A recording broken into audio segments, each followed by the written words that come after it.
Welcome to the Modern Classrooms Project podcast. Each week, we bring you discussions with educators on how they use blended, self-paced, and mastery-based learning to better serve their students. We believe teachers learn best from each other, so this is our way of lifting up the voices of leaders and innovators in our community. This is the Modern Classrooms Project podcast. Hello and welcome to the Modern Classrooms Project podcast. My name is Tony Rose Deanna, they, them pronouns, a designated hype person here at MCP, and I am joined by a Dean of Online Learning for Belhaven University, Cindy Wilkins. Welcome, Cindy. Thank you very much. Yeah, it's so exciting to be in this space with you. And thank you so much for saying yes to the podcast. I feel like this is a long overdue of a conversation that needed to be recorded and so that our listeners can hear and learn from you as well. So before we begin, what brings you joy currently? Life.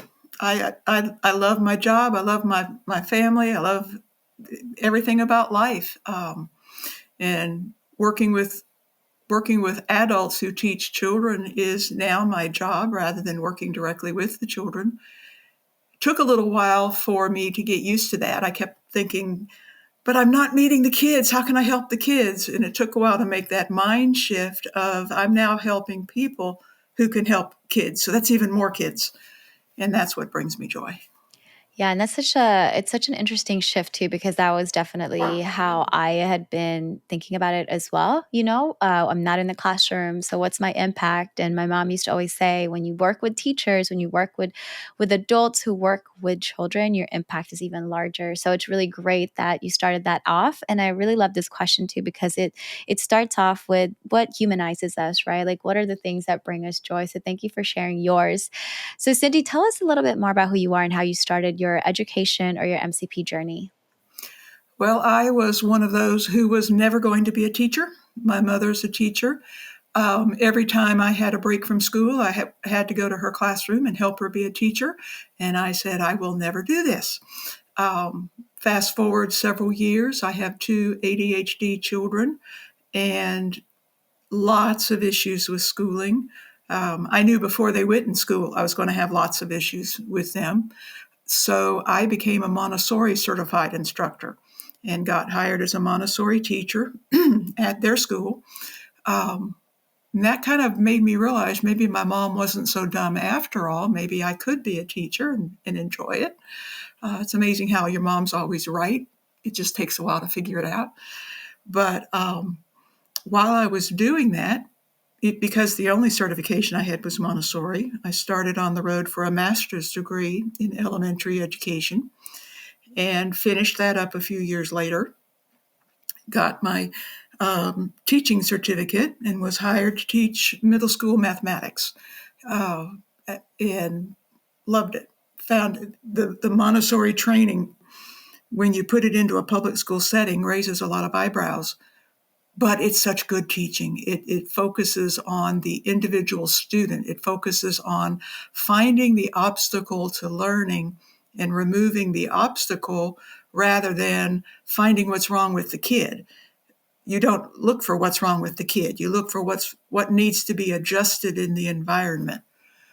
That made me realize I wanted more. So I went and got my PhD in gifted education and curriculum and instruction. I was a public school teacher for the next 20 years. My students kept asking me, you've got a doctorate. Why aren't you teaching at college? I said, because I like what I'm doing. And that was a true answer. When I hit my magic 25 years, though, I'd been working with Belhaven since 1998 as an adjunct. And they asked if I would come on board full-time once I retired from public school. So I jumped at that chance. I came on into the School of Education. I was the chair of the graduate education program. And after about 10 years, I got promoted to my current position, which is the Dean of Online Studies for the entire university. I still have my hands in the education department because I'm the whole university now. But I love working with these teachers. They are so smart and they are so full of information that I'd never would have on my own. And they bring so much to our conversations that leading the professors so that they can teach the candidates, the teaching students that we have. I love it. I hold lots of professional development sessions every month. I have Zoom meetings with my faculty, constantly trying to answer their questions, stay ahead of a very fast-moving ball, and provide the best education possible for our college students, who will then go out and provide the best education possible for their K-12 students. This is really fascinating, Cindy. I love your journey of starting out as never going to be a teacher ever. And then 25 years later, here we are. Yes. A teacher with 39 years experience. 39 years of experience. So congratulations on your promotion. Well deserved. Thank you. And again, your impact continues to get bigger, right? So thank you for sharing that. How did you come across MCP? Because I know that you'd started out with Montessori, which I also had some questions because I'm not well versed in Montessori teaching practices. And I know that whenever folks mention it, it's always high praise about the Montessori strategies and the teaching philosophies there. So thank you for kind of, giving us a little bit of a preview of, it's individualized students, it's learning those obstacles and then removing them. And it's never on the student's fault, right? This is something that I always say too, like the system is there that kind of messes everything up as well. So it's easier to blame people than it is blaming the obstacles that you had mentioned, right? And so it's really great that you gave me that preview. And so I am curious, you were elementary education, then middle school math, then you were an adjunct professor, and now you're a dean of online learning. So I'm curious, how did you come across MCP, and what intrigued you about our model that you're like, no, you know what, I could actually do this in my own, in the higher education setting? I had to revise and completely rewrite a course called Advanced Instructional Strategies. And this is pre-COVID, very close to COVID, but pre-COVID. A few years before that, our entire department had moved online. We started noticing huge absenteeism in our night classes. For one semester, we did a hybrid where they came to class for half of the sessions and did the other half online. And out of a class of, say, 30, 35 students, we would end up with one showing up on ground. They just wouldn't come. So within one semester, we had completely rolled over to full online. And in looking at that and working with the students, and I'm trying to redo this course, I'm noticing that people are very good at sending text messages with their phone. They're very good at taking selfies. They're very good at playing games online. They're lousy when it comes to technology and competency. So I said, okay, advanced strategies really needs to start embracing. And at the time, I was looking at flipped classrooms. I really need to teach my teacher at college level. We call them candidates. My teacher candidates how to use the tools that are online, because it was so new, and the flipped classroom was not really taking off, but to me it solved so many problems. I worked for the last 8 years in public school. I worked at an alternative school, and it was a fast track program. My students were 2 to 3 to 4 years behind grade level, and our task was to get them through all of the middle school years and into high school in the 1 year that we had them. So some of them we wanted to grow 3 years, some 2 years. All of them needed help with reading, with writing, with math. You couldn't have a one size fits all with them. And I just thought there's so many kids out there like that. So in my research, I saw modern classrooms, and to be honest, the free course was what brought me in. I said, okay, if I don't like it, I'm not out anything. You're not going to hit my credit card every month, whether I remember or not. So I did the free classroom and said, this is the solution. This is what I'm looking for. The biggest complaint that my teachers had when I was in the public school, because before I was at the alternative school, I was a curriculum resource person. And so I worked with teachers rather than the students.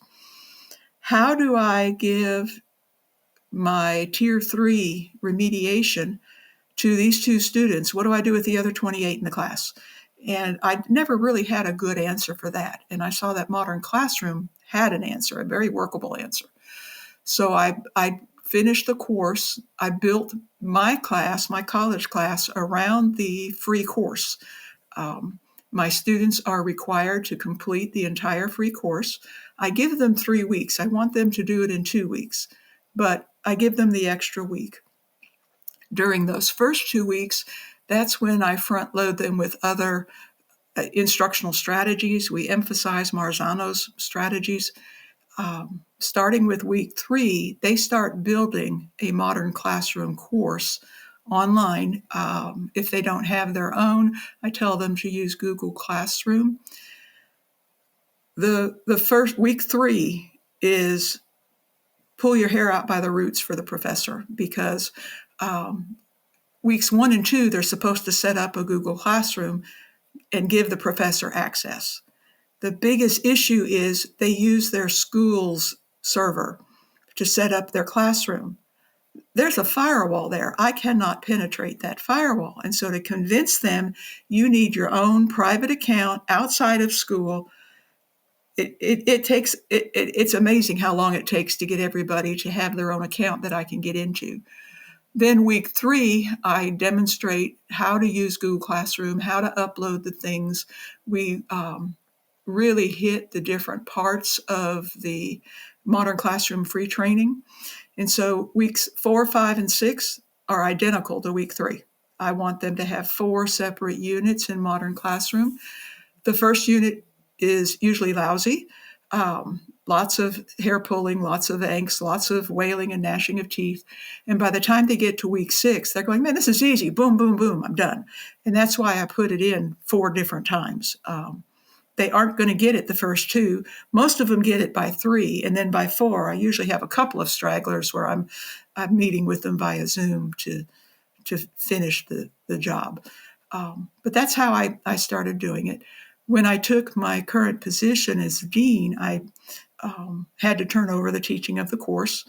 We'd had so many students take the course that I worked with other professors, and so they were already trained in how to do it. So it was easy to just say, okay, Dr. So-and-so, you're now in charge, find other people.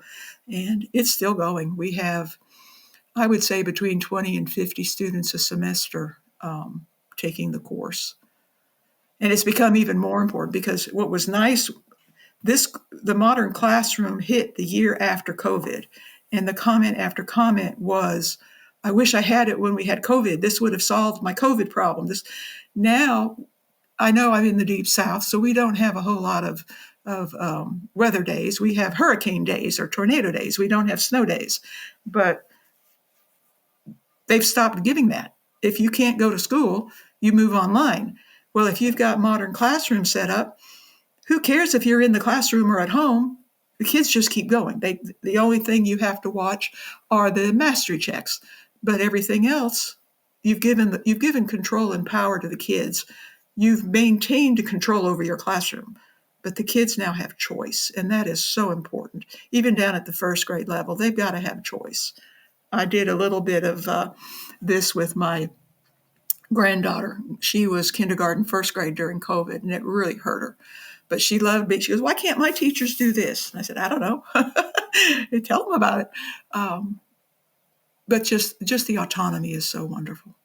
Yeah, Cindy, you said a lot of great things here, and I really appreciate you sharing a little bit about the responses of college students, right? The pre-service teachers, the teacher candidates who are trying to be the best teachers. And listeners, when we say Deep South, Cindy is in Mississippi, okay? And so one of the things that I've learned about Mississippi is when I'm looking at numbers, like we have hundreds of people in Mississippi who have gone through our free course, and I highly believe it's because of your work, Cindy, because Probably, yes. Yes, because we were like, wait a minute, why are there, 800 plus teachers who've done the free course in Mississippi? And I was like, oh, I bet I know who that is.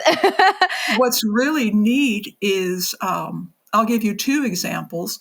Both of these are practicing teachers, and on their own, it's not part of my course requirement, but on their own, they ran a 2-week modern classroom trial with their students. And one of the teachers reported to me that her principal didn't know what was going on in her classroom and went in for a drop-in visit. And she's looking around, and there's a group of students at the whiteboard. There's a group of students with headphones listening to the computer. There are a group of students sitting at a table talking to each other. There's a group of students up at the front of the room with the teacher. And she's just looking around, and this is not a teacher who has an aide. So there's not someone walking around the room. She's going, what are you doing? So they had to have a meeting afterwards, and she explained it, and she talked to the students afterwards.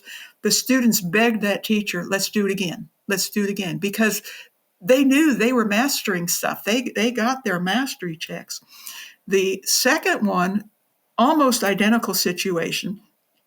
That teacher or that principal came in the room, and then in the post-observation conference, she signed up her entire school, free or paid class. Her entire school became Modern Classroom certified because she said, this works. This is what, if you can do this with your class with only 2 weeks, and it's a 7-week college course, it's doable.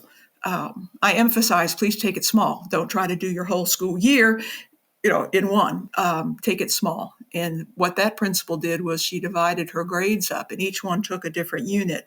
So they had the first semester done by the time school started in the fall, because each teacher took a different unit, only had to create one. And I haven't followed through with them. I probably should, but they were, you always have a few, I don't want to do it, but they'd been hit so hard with COVID that they knew they needed something. Yeah, something different, right? Because again, what we've been doing has just not been working. And I think the model, I love the part where students are the one pushing for it, right? They're the ones that are advocating and saying, hey, I really love this type of learning because now I get to understand how I learn and then continue to do so that I can be successful in the skills and the standards that I'm learning in class. And so I really appreciate that. Whenever I go into classrooms, Cindy, I always talk to students because, that's where all the tea is. That's where they're going to be so honest with you and tell you the truth. And hearing students say, I love to learn this way. Let me show you the instructional video that I made because my teacher made instructional videos. And so I'm sharing this with my friends on their spare time. And when I'm talking about this comment was from a 4th grader, I was like, yo, this is so cool to hear kids be more excited about learning, to say, this is how I like to learn. Let's please keep doing this is so, so, so impactful and magical, honestly, because again, with everything that's happening now, right? Learning itself can be really, really overwhelming, especially for our students with 504s and IEPs. And so to have an environment where they can make mistakes, where they can take their time, where they can get the support that they need, everyone actually wins. And so it's really cool. Again, this impact that you have is it's like a ripple effect, right? Cindy, Mm-hmm. It's like, oh, here's a thing I'm going to teach you. And then your pre-service teachers, your teacher candidates are saying, I really like this. I'm going to go try it out and see if it actually works, because there's a difference between learning about it and applying it, right? And so they were inspired enough to do that. And then the admin walks in and all of a sudden, like, everyone is doing this thing. Like, it's really cool how that ripple effect goes. Another thing that I wanted to point out to Cindy that you said is that as educators, we love being in control. Right? Love being in control. One of the hardest things that teachers can do is to relinquish control. And I think that's one of the hesitations or hiccups of self-pacing, or a misconception anyway, that you just relinquish all control, when actually, like you said, you maintain really that control, because you still have to plan out and make sure everything is provided for your students, right? So it's not just, you're not relinquishing all of the control, but now you're sharing this space with students. And you also provide more options for students to shine. And so I always love walking into a classroom and seeing an organized chaos. I love it when students are excited. I love it when students are talking about what they're learning about. And I love it when they're doing different tasks all at the same time, knowing that they have an end goal for that skill or standard or whatever mastery check that they're going to do. And so I really appreciate you sharing these stories. You said that it was a 7-week course, and you actually divided it up for us, and you said the first 2 weeks is really front loading them with instructional strategies, right? Saying like, hey, here are the Marzano strategies that work really well for students. Here are the most quote unquote effective ways to teach our students, right? And then you said the third week is when you introduce the MCP course. Well, no, the first 2 weeks, they are required to take the MCP free course. So that week 3, they've been front loaded. And now that's what you meant. Okay, thank you for clarifying. I start walking them through it, because you can read, but that doesn't mean you know what's going on. So then I start walking them through. Here's how you turn what you just read about into your classroom. And that is the hairiest week. That is, I'm on Zoom every day of that week, helping different students. Before I knew anything about Modern Classroom, the philosophy behind it, I had been trying to do on my own. The one piece that Modern Classroom has that I missed was, and it goes to where the teacher's in control, you have a start date and you have an end date. I'd never had an end date. I gave them the entire 9 weeks. Here's what needs to be done in 9 weeks. I'm dealing with students who have not had success in school, so therefore they're not your top students. They don't have learning skills. They don't know what they're doing. And I give them an open-ended, and it didn't work. This worked because I said, okay, now in these, and I did it with 2 weeks. In 2 weeks, you'll have these 5 lessons, you'll have these activities, etc. The one thing that we've been talking about are all of the 504s and the tier intervention. What hasn't been mentioned is that gifted kid. The gifted kid who he refuses to do work, he won't do homework, he won't do any of your assignments, and then you give a test and he makes an A. And then you're sitting there arguing with the student, you're arguing with the parent. Why does he need to do it? Well, with Modern Classroom, they've got the concept. You can watch the video. You think you know it, do the mastery check and move on. I put restrictions in my classes with the students. You have to have that should do and aspire to do. That gifted child will get full credit for his must do, but he won't get any credit until he aspires to do something extra. So he's not getting that A. And it was very easy to talk to the parents and say, hey, he got full credit for all of this. And he got no credit because he didn't even try. Well, he doesn't need to. Well, this is application. This is evaluation. This is beyond the basic. This is for gifted kids. I've even used that phrase that parents love hearing. This is for the gifted kids so that they can really learn how to study, learn how to apply. And it really takes that tension out of, give him his A, he doesn't need to do anything. And then you're caught with, I've got nothing but zeros, but you can pass the test. That's just out of the dynamic. And then the Modern Classroom soft zero policy. I've always done that. Zeros are not final until the State Department tells me they are. And in my district, that was at Christmas and in the spring. I could change. They gave me permission to change any grade I wanted, but as soon as they had to submit those grades to the State Department, you're stuck with it, which I thought was a very nice compromise. I can fudge first and second 9 weeks, but once Christmas comes, you're stuck with your grade. And I played that up with my students big time. You go back and fix anything you want from the first 9 weeks. Go back and fix anything you want from the second 9 weeks. But once we hit Christmas, you've got to live with that grade.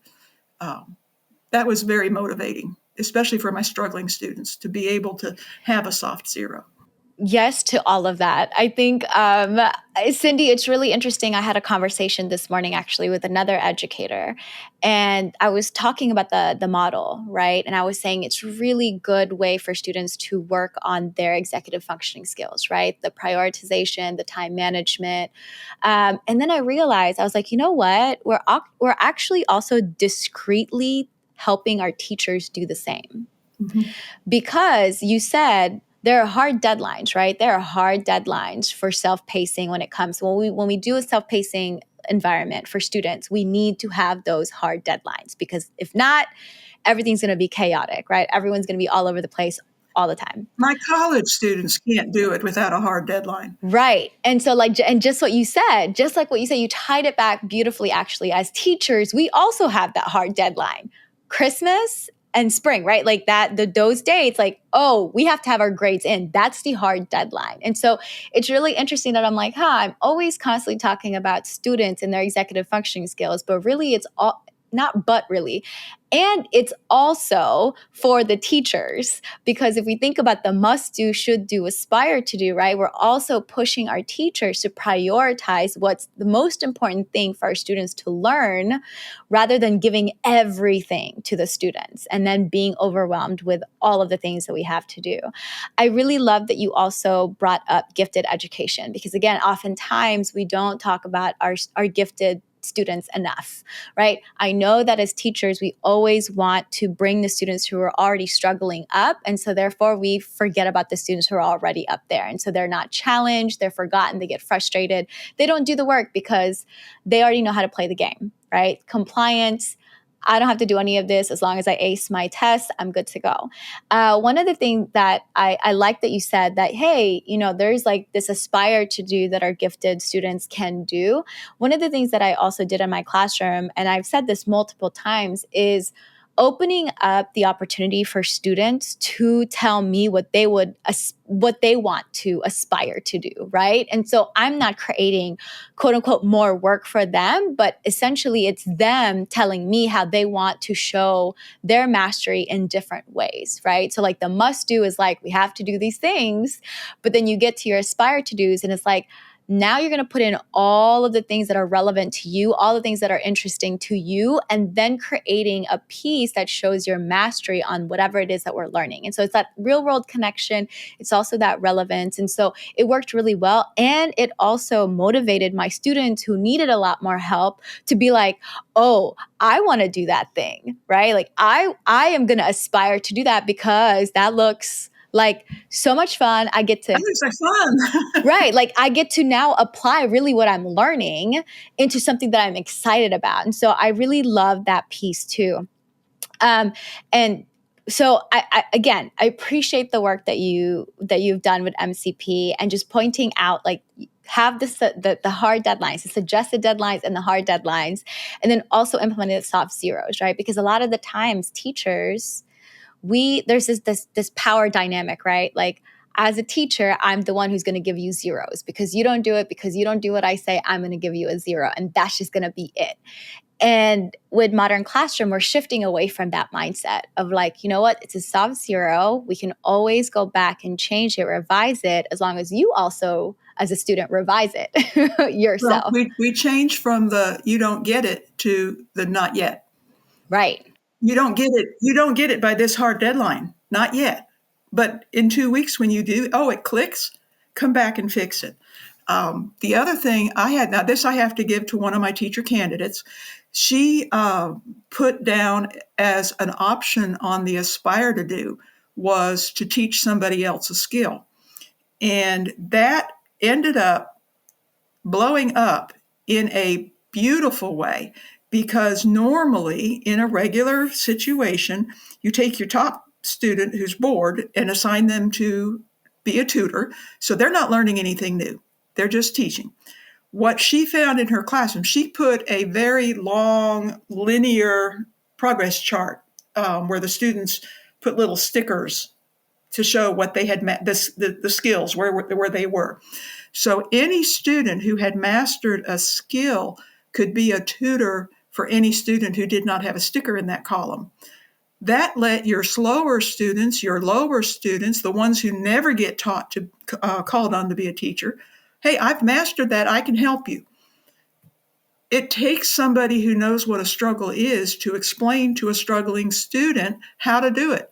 You've got these gifted kids who just automatically know it. They can't break it down. They can't help those struggling students. So she said that she had better tutors out of her middle and upper lower students than she did out of her top students. So I thought that was great, because now and she limited it. You couldn't, otherwise she said that she would have somebody just say, I'm going to just be a tutor and not do anything for myself. But she would let them pick an aspire to do to be a tutor and get credit for an aspire to do assignment. That is also such a great idea, because then you're cultivating this community piece, right? Of, hey, you know what? I struggled with this, so I get it. I relate so hard, and this is how I made it work in my brain. Right. Everybody's a learner. Everybody's a teacher.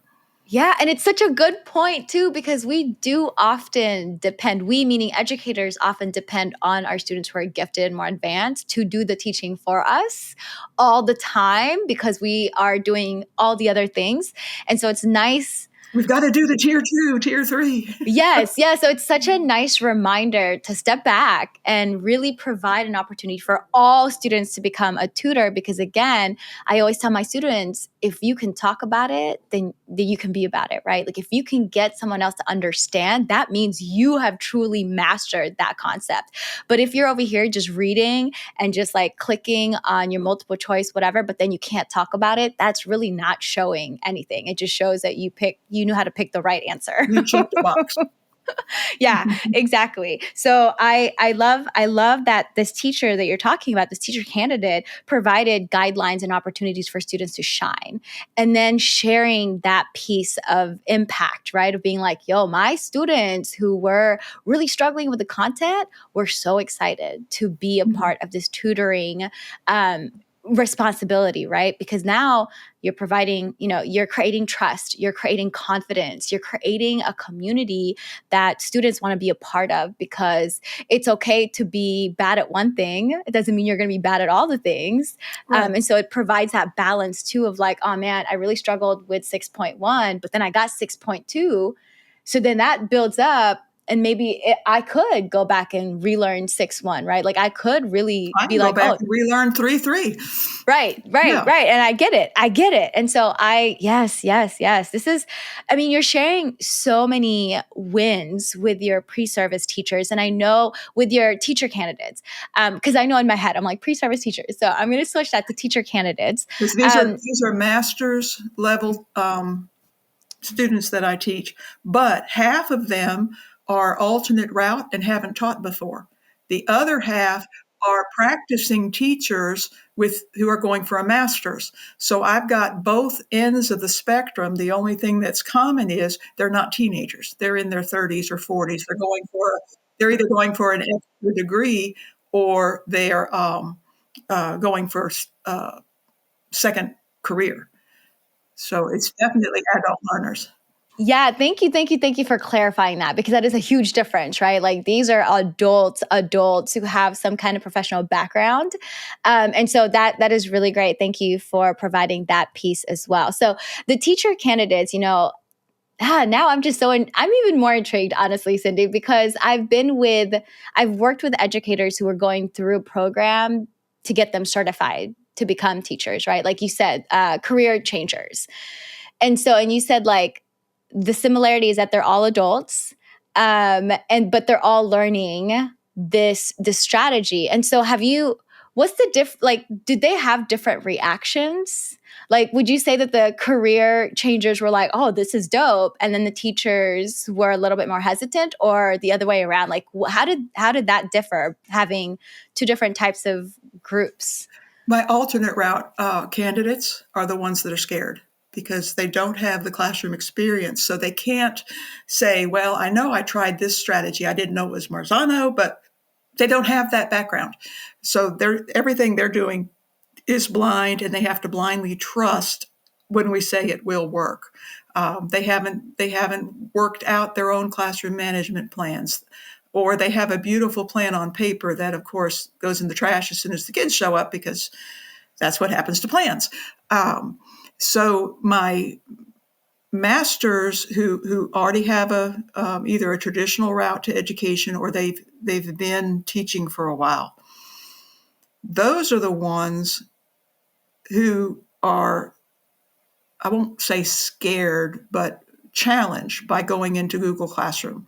The brand new to the business, they don't know enough to know that they should be scared, so they just jump in. The ones that have been teaching a while, I do have to kind of combat but we've always done it this way attitude, or that won't work in my school. In Mississippi with COVID, almost every school district now has a one-to-one technology in place. So it really just opened up everything when the kids have technology, they have access. The problem is we have such very rural areas that just because you have a computer doesn't mean you can get online because you don't have the bandwidth.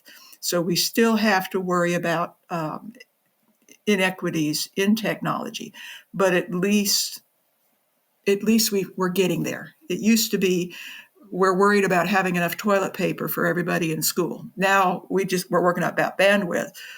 That's a big difference. That's a big shift to go from no supplies to you have supplies. So now let's look at the infrastructure. Yeah. And one of the things too, I got to work with teachers in Alaska, and they're also very rural. And so they were working in like villages. Like we had a teacher who was going like a helicopter going from one like village to another, right? And the bandwidth was always a question. And so we had to get really creative with like, how do we get the instructional videos where you don't need bandwidth? And it was the USB. Like they had devices, but they would just have to upload all the stuff in a USB so that students can access it.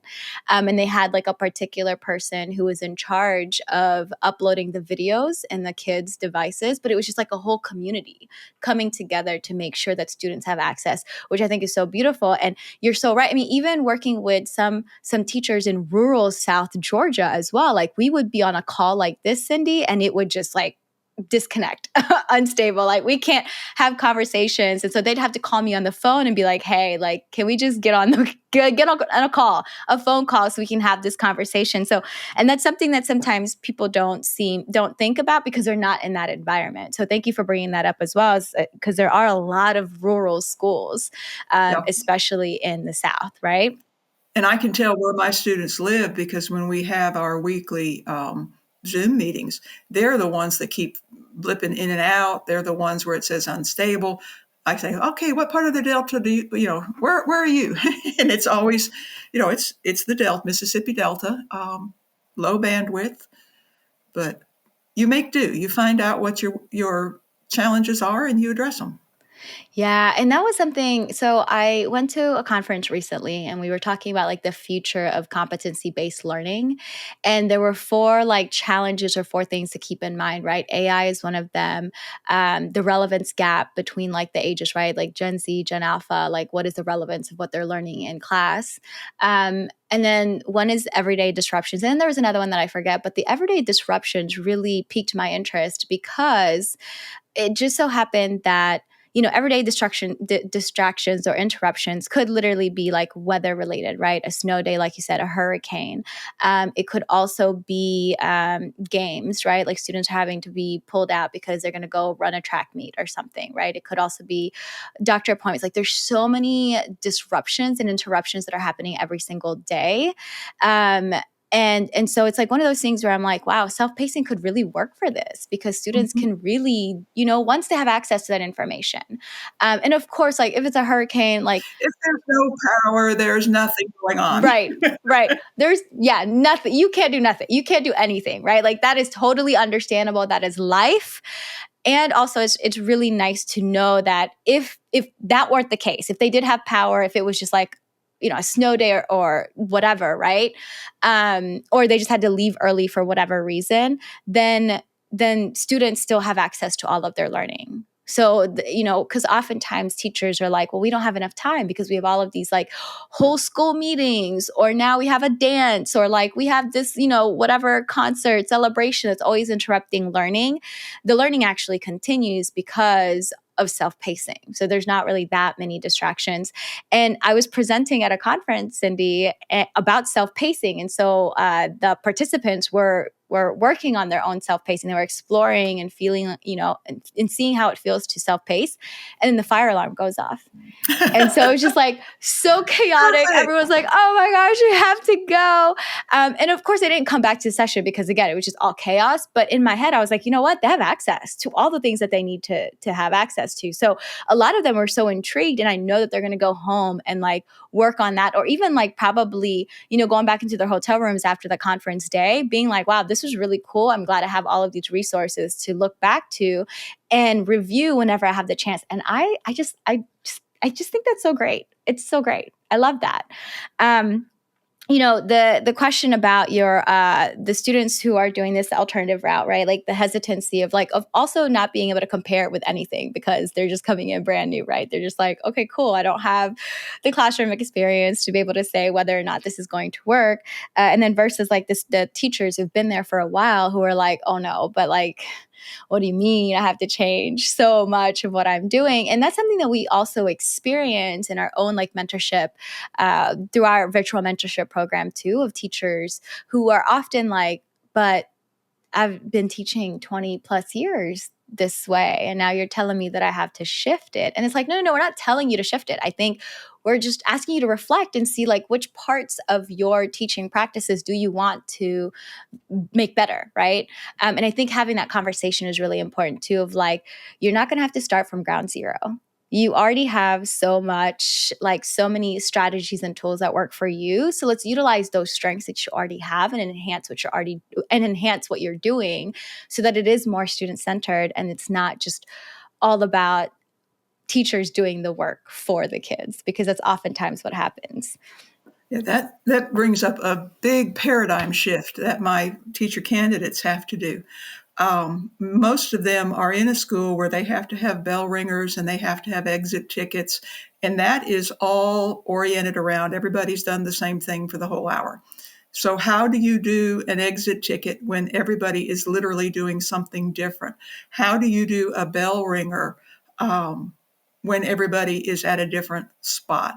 So the issue that I have with a lot of them is they use the exit ticket as their mastery check every day. That doesn't work. You may not be ready for a mastery check. So it's a huge paradigm shift and most of the issues are with my teachers with experience, because they've got their exit tickets lined up for the whole year already done. They've got their bell ringers lined up. Some of the schools give them bell ringers to use every day. So it is a huge mind shift into the self-pacing, that you've got a hard start, you've got a hard stop, but in between, and I give out some suggestions as what they can do, because they may be in a school where they have to have an exit ticket. One of my go-tos is the exit ticket is, what did you finish today? And so I did a collaboration today. I got a mastery check today. I watched a video today. But that's an exit ticket. And then the teacher can use that for her pacing guide to say, okay, well, Tony Rose is ready for a mastery check tomorrow. I don't tell them what to do because every class is different, but they need ideas. They're so stuck on that one thing. And their principals say, I want an exit ticket. So how can you have an exit ticket but still honor self-pacing? The bell ringers, this is my own bias, and I will go ahead and say I'm biased, is a great waste of time. They're designed so the teacher can get all of the administrative stuff, collect homework, take roll. They're working on something. So what can you do for a bell ringer to get started? I don't have any great answers. I've had some great suggestions where one teacher had on her whiteboard a list of lecture, collaborative, et cetera, and the student would just put initials in whatever box where they're going to start that day. And so they would just go, initial, I'm going to do an independent activity today, sit down and get started. Hey, you also have an attendance role. But lots and lots of different ways of meeting your school's requirements and still honoring what the modern classroom gives you as a strength as a teacher. Yeah, when there's a will, there's a way, right? Like our Oh, yeah. teachers are so creative with making the curriculum work, with making the structures work, with making admin expectations work as well. And I really love that. And another thing about the model too, I mean, you know this, Cindy, like there's no one right way to do it, right? There's multiple right ways to do this model, which is like self-pacing, blended, and mastery-based learning, right? I am that was definitely a hot take about bell ringers there, Cindy. But I understand what you're saying. I do understand what you're saying, and it really was for me before I implemented the model a way to get attendance, to get the students settled, right? Settled, and making sure that they're seated and ready to learn when I'm ready to teach them. Exactly. And so I appreciate that hot take that I never even considered. I know that we have like a do now for Modern Classroom, but the do now is really like, hey, what's your plan for today? Right. And And then that's what once that one teacher was doing. yeah, because like you said, they're putting their initials in like what they're doing today. But I know that when I first started implementing the model, Cindy, I was still doing the bell ringer, and then my bell ringer continued to be longer because I was like, oh my gosh, I have stories, and now we get to do this and we get to do that. I mean, it was really teacher centered. And when Kareem came into my room, he was like, yo, let them go. They're ready to go. Let them go. Right. Like you're causing a distraction. Like what you're doing is actually not helpful. Like just let them go. They've got this. And so Montessori, look in the mirror. There's nothing wrong with the kids. So what are you doing that needs to be changed? yeah. And that's hard though, Cindy, right? It's really, It is. really hard to reflect internally and think about what are those barriers that we are unintentionally creating. And then we get frustrated because our students are not meeting these expectations when there are barriers to where they cannot really meet the And it's expectations. not working, but not because of anything I'm doing. Right, Oh, right. you want to bet? And like you said, it also kind of trickles down from admin too, right? Like if the principals have these expectations, then the teachers, especially the veteran teachers, are like, no, but this is what the school says they want. This is what the principal wants. And so I'm curious, have you had to have conversations with teachers on how to navigate conversations with their principals about self-pacing, mastery, and blended learning? No, I've left that part alone. The ones that get super excited about it, I let them deal with their administrators. I don't need to be an outside person coming in, ivory tower, here's what you need to do. It's your school, it's your, but here's an idea. Maybe it just bounces around in the head for a year or two. But no, I'd stay out of those conversations. I did have one conversation with the district superintendent just last year where he recognized me because one of his teachers was watching a lecture, and our lectures have the picture in a picture, so you see me as I'm lecturing. And he said, aren't you the one that did that modern classroom thing? And I said, yes. And he goes, all right, let's sit and talk. So, but that was initiated by him, not initiated by me. I don't feel it's my place to initiate that. Yeah, and that's probably best too, right? Because I often get questions from teachers of saying like, "Hey, I'm the only person who's implementing this model.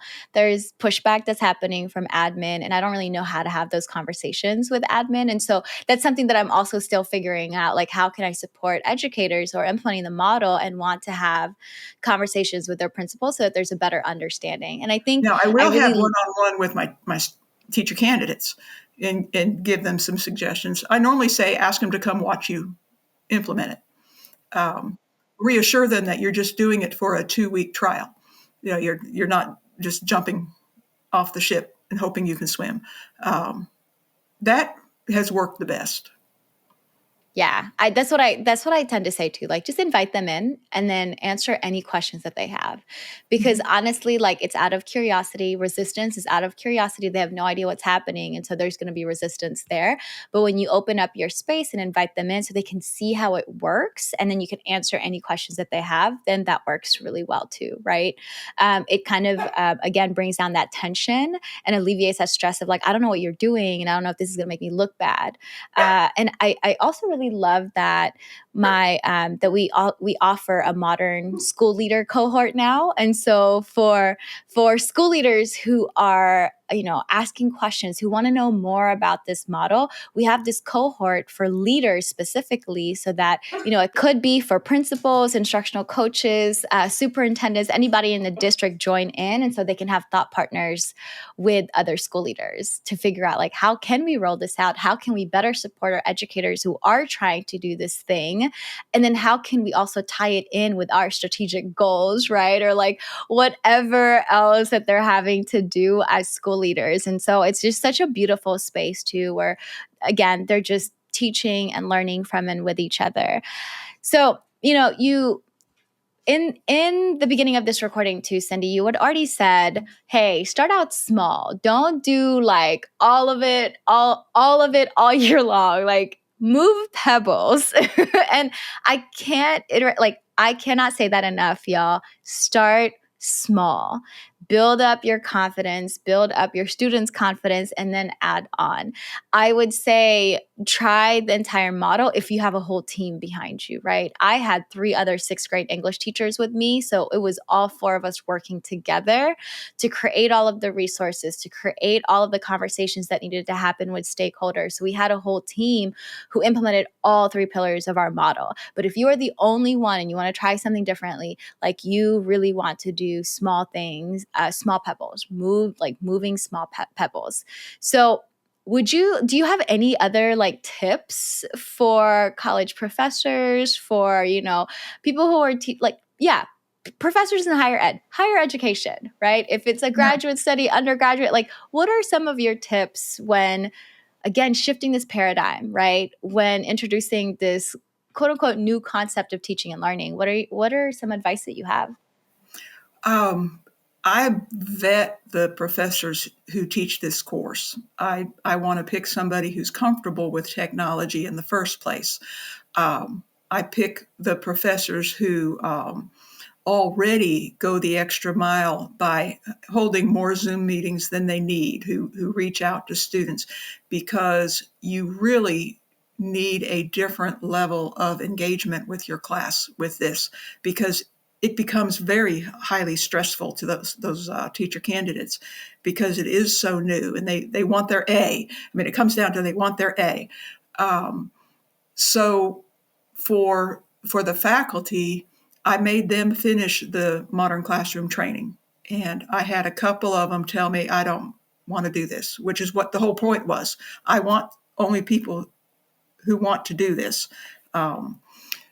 I just learned actually just 2 days ago, that my current crop of instructors don't know all of the tools available to their students. For example, Belhaven provides a recording platform where they can make all of their presentation. It's already paid for. So they don't have to go to Screencastify. They don't have to go anywhere else and pay money. They can use our free product that's there. They've paid for it, use it. My professors don't know about it. So my PD next month is I'm going to teach them how to use UJA. And this is what you will teach your students. And I'm going to record it so they can take the recording and just show it to their students that, hey, here's as far as students are concerned, it's free because they've already paid their tuition. Use it. So the biggest thing is use the tools. I am an AI supporter with hesitations. I came along in education back in the 80s when calculators and algebra was the big hot button topic. My dissertation was on using graphing calculators when you teach Algebra 1. You had about 10, 12 years for everybody to get used to the fact that calculators are here to stay and your teaching needs to change. Well, now we have AI, and we only had 2 years at most, if you're being generous, to say it's here. We're still struggling with assignments that are AI easy. You just put in AI, you copy, you paste, you're done. So use the tools appropriately. I use AI to help me create PowerPoints. I still do the voiceover, but why do I have to spend 2 hours making a PowerPoint look real pretty when I can go to this website? It gives me my PowerPoint because I gave it my bullet points. It made it look pretty. Now I can go in and add my animations, do my lecture. It's still mine, but AI made it look pretty. I use AI to help me get worksheets. I'll say, AI, here's what I've got. I will say, here's my transcript for a lecture. Give me a sheet of guided notes that my students can use. And I'll tell them this is the beginning of the year, the middle of the year, the end of the year. It needs a lot of support for students or not much support. Why do I need to spend hours doing that? I would spend over 2 hours writing a rubric to try to get everything. Let AI do it in 2 minutes, then I'll go and tweak it. I don't consider that to be cheating. That is using the tools that are available. Be transparent. AI helped me use this. That's fine. I'm still the one responsible for implementing it. I'm still the one responsible for whatever outcomes come from you using it. So that has been I'll go ahead and say it's been a struggle to get different parties to embrace the fact they still don't want to use AI. I said, okay, now that you've got your students doing it, no matter what you say, what are you going to do about it? It's there. It's not only is it the elephant in the room, but the elephant sitting in your lap. It's there. You've got to deal with it. So use the tools. Khan Academy, I wasn't going to promote anything, but Khan Academy is a fantastic fallback. So you've made a lecture, your kids are doing it, they didn't get it. Go find something in Khan Academy to support it. Have your students do, like you had said earlier, have them make a video because the teacher didn't get it right. Here's what the teacher should have said. There's an aspire to do right there. Use the tools that are out there and let them help do the heavy lifting for you. Yeah, thank you for that reminder about AI too. I always say that AI is a thought partner. It's not your end all be all. It is a thought partner. Right. Yep. When you use it correctly, appropriately, efficiently, it is a thought partner. And it's so good for also my brain. Having ADHD, I can't start on a blank page, right? Like I need some guidance so then I can tweak it. And I think this also brings up the fact that yes, we're using AI and AI still needs human eyes to make sure that the information is accurate, to make sure that the information is accessible and that it makes sense, and that it all relates to what we're teaching and talking about. So I really appreciated that. And, we had a conversation. We're hosting a book club, and it's the shift to student-led, and AI came up and how we have these chatbots for students to be like, hey, I actually don't know this thing that my teacher's talking about, but I'm too shy to ask or too scared to ask or too embarrassed to ask. And so I'm going to ask the chatbot instead. But that's not where the learning ends, right? Because then the students can work on their prior knowledge. And then we have, as educators, create this space where students now have to talk about what they just learned. Because again, talking is really, really important. Having those discussions with peers are really, really important because then students can continue to internalize and process all of that. But yes, being transparent with AI helping me, but also knowing that AI is not doing all of the work. I'm actually doing a lot of the work. It's just that AI is helping me. Let AI do the grunt work. Yes, You do the thinking, evaluating. Yes, exactly. Let it do the grunt. Yeah, and there was another conversation that I had with somebody about AI, where we're in this era now where knowledge is not hard to access anymore. Right? Because prior it was, we have AI now to provide us with all the knowledge. Now there's a shift to application of the knowledge. Like this is now where we're talking about Bloom's taxonomy. The highest level is the application piece. And that's where the push is. And so it's really challenging our educators to not create mastery checks or summative assessments or whatever that's just knowledge based, but also really focusing in on that creating and applying of the knowledge that students have gained. So I really like that. And I do want to just repeat what you said too, like vetting professors and making sure this is something that they want to do. Because again, that energy trickles down, right? If you don't want to do that, your students aren't going to want to do it. And so it's really good. I love that you were like, you know what? Take the course. Let's see where this takes you. Take the course and see how you feel about it. And then that's when we can make that decision. Because again, I think sometimes too, I have mad respect for school leaders who do the thing that they want their teachers to do, right? And so that's exactly what you're also expecting for professors is like, go through this because you want your students to go through this. So make sure that you have that experience. I also really love the reminder of we don't know what we don't know.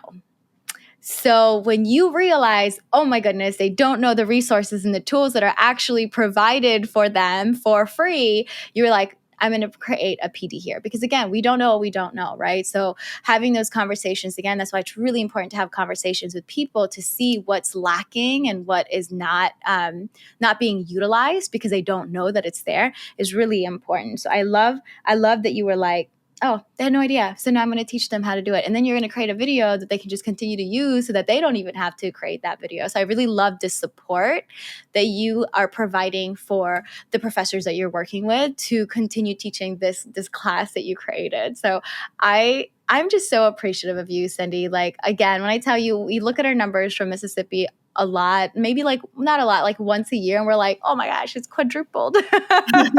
Like your impact is so huge in the state of Mississippi. So I just want to say like formally and informally, just like, thank you so much for the work that you do. Thank you so much for believing in the model and being so passionate about it that you're helping our educators in Mississippi continue to make that learning experience more student-centered. So thank you for that.